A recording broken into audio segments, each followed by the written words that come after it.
Hey, what's going on, everyone? How you guys doing? Matt Jarbo here, 3 Buck Theater. And I don't know about you, but I've been waiting all week to watch this episode of Mandalorian. All week. The emotions are raw. Everything's intense in the United States this week, so having something to just enjoy the hell out of was something I was desperately looking forward to, and it didn't disappoint. Chapter 10, The Passenger, is another fantastic episode, further solidifying the show as my absolute favorite on TV. The episode, while light technically in story, was still a fun side adventure with Mando, the child, and this new character that we simply just know as the passenger. No name. No name. We just know that she's the passenger. That's all we know about her. And he ends up picking her up in Mos Eisley on a transport mission to take her to go get her eggs fertilized by her husband. Basically, she's going through like lizard menopause, essentially. And then from there, there's going to be more Mandalorians that her husband has seen on this planet, except they can't use hyperspace to get there. So they're going to have to do it the old-fashioned way, which is long. Space travel is long when you don't have the ability to zoom right through it. And then from there, they end up getting stopped by some X-Wings. One of them was Dave Filoni that we saw in episode 6 from season 1. And they run the Razor Crest name. The Razor Crest ends up trying to get away. And of course, they crash land in that cavern that we saw in the trailer with the busted down Razor Crest. Mando then attempts to fix it. But of course, things go awry when, well, spiders. Ice spiders. I hate spiders, man. That scene was crazy, but I'll talk about that. And then they get away and they get up there. That's the episode. That's the whole overall plot of the episode. It's really light in story, but it's still really cool to watch because the intro of it has him still on Tatooine. And I thought that after Boba Fett from last week, we were going to get more of that. We didn't, which was kind of a nice little surprise because I thought that's what we were going to spend more time with, all the speculation from this last week, and ultimately no. However, what we did get was a bit more with Amy Sedaris' character, and which I like. I actually have grown to really like her character in the show. I'm glad we got to see her again. I hope we do get to see her again because I think she's a good companion for Mando to have in Mos Eisley, a good point of interaction, right? I think they work well together because she's just kind of do what she wants, say what she wants, and he's, he puts up with her because she provides him with what he needs. In this case, it is in fact knowledge about where to find more Mandos. But before they got there, they got mugged by a bunch of bandits. But I thought the bandits were bounty hunters at first. That's what it seemed like to me, because when they stopped the speeder bike, well, they destroyed the speeder bike. The child, rolled around and they were like, get the child. So I thought, oh, okay, these guys are clearly bounty hunters. These guys are clearly going after the child. But then it turns out they were just standard raiders. So it was a nice little kind of, twist, a little turn of play, if you will. I thought was pretty interesting. But what was great about that scene was that the last remaining Jawa looking mofo ends up bargaining the child for the jetpack. And I was like, man, Mando's just giving that thing up. But I've seen the trailer with him and he's got the jetpack on and, he's got it later on. And then in this particular case, nope, he gives it up. The guy goes to take off with it. And then he just remote controls it and basically just drops the dude to his death. And he does it right in front of the child. And the child just kind of looks at him. And I'm a parent. I have 2 young children, and they're very impressionable. And I'm just wondering, like, how much of the violence that the child sees is going to then impact their personality. And Mando is trying, in some aspects, to like curb a little bit of that. You can tell he's trying to be a better role model. But in this case, he was like, "F these guys. I don't even care. I'm going to do what I want." And I thought that was great. That was a fun scene. A little bit wonky in the editing, I will admit, but overall a fun scene. That payoff at the end was fantastic. And then from there, when they go to leave Mos Eisley and they have the passenger, she's got her eggs. Baby Yoda clearly attracted to them, as we saw with the frog in season 1. And I'm waiting now for the toys for the Baby Yoda season 2 line that's going to have an egg that he eats because he likes to go after her eggs. And of course, Mando's like, "Stop it! What are you doing?"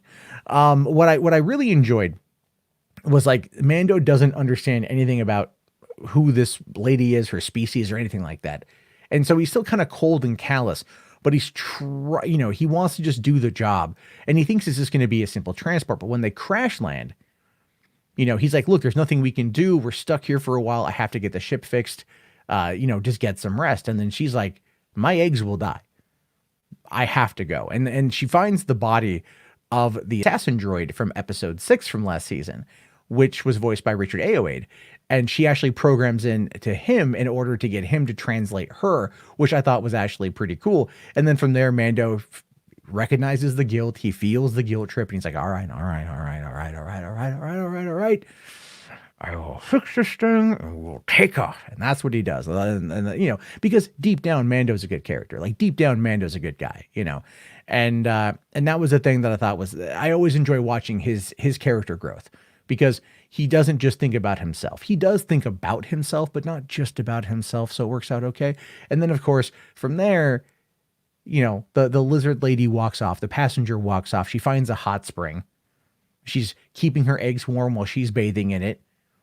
And then there's all these other little things around there. All these other little what look like egg sacs, which look a little bit reminiscent of the eggs from the facehuggers from Aliens, a little bit, a wee bit from the room, right? The space jockey room in Aliens. It kind of looked like that a little bit to me, a little bit like it was inspired by. And then from there, you know, Baby Yoda goes and opens one up and pulls out basically a spider. I'm not a spider fan. You know, not a big fan of spiders. And then he eats it. I'm like, oh, that's gross. But okay, fine. Maybe he'll get his fill here and then they'll be ready to go. But of course, from there, you know, somehow it triggers all the other eggs, and all the other eggs start to hatch. And all of a sudden, there's thousands and thousands of spiders everywhere. And, you know, Mando's like, oh, crap, we got to go. And then all of a sudden, Mama Spider shows up. And Mama Spider is the kind of thing that nightmares are legitimately made of. And that scene is nuts. This is like this. I loved this scene in the episode, is them trying to escape the cavern with the spiders that are coming after them. Mando is using all of his tricks that he has to try to take out Mama Spider, which he thinks he does at one point, but still the babies are coming after them. And the only thing they can do is get back to the Razor Crest and hold up in the cockpit, hoping to be able to get away until they realize, oh no, Mama's still alive and she's going to come and destroy the ship.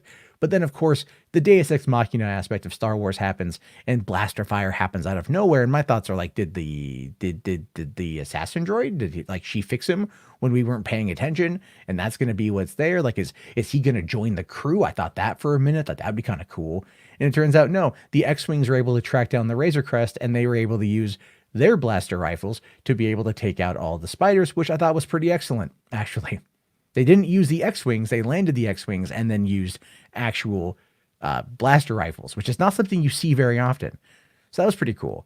And then from there, Mando's like, oh, is he trying to see him? And he's like, great, am I under arrest? And they're like, are you the Mando that did this? But then are you the Mando that caught these 3 fugitives and that put his life on the line in order to save the captain of the ship that was killed and all this other stuff? And he's like, am I under arrest? And they're like, you should be. But you know what? These are trying times. Just fix your beacon so we don't have to do this again, sort of thing. And then they take off. So it's kind of like, look, you're a criminal. We know you're a criminal. We know you've done these things. However, in that moment, you were at least attempting to do the right thing. And ultimately, we're going to give you this one-time pass. We're going to give you this one-time pass to get away. And then from there, they are able to fix the ship enough to limp off the planet and limp towards where this culvern of Mandos might be.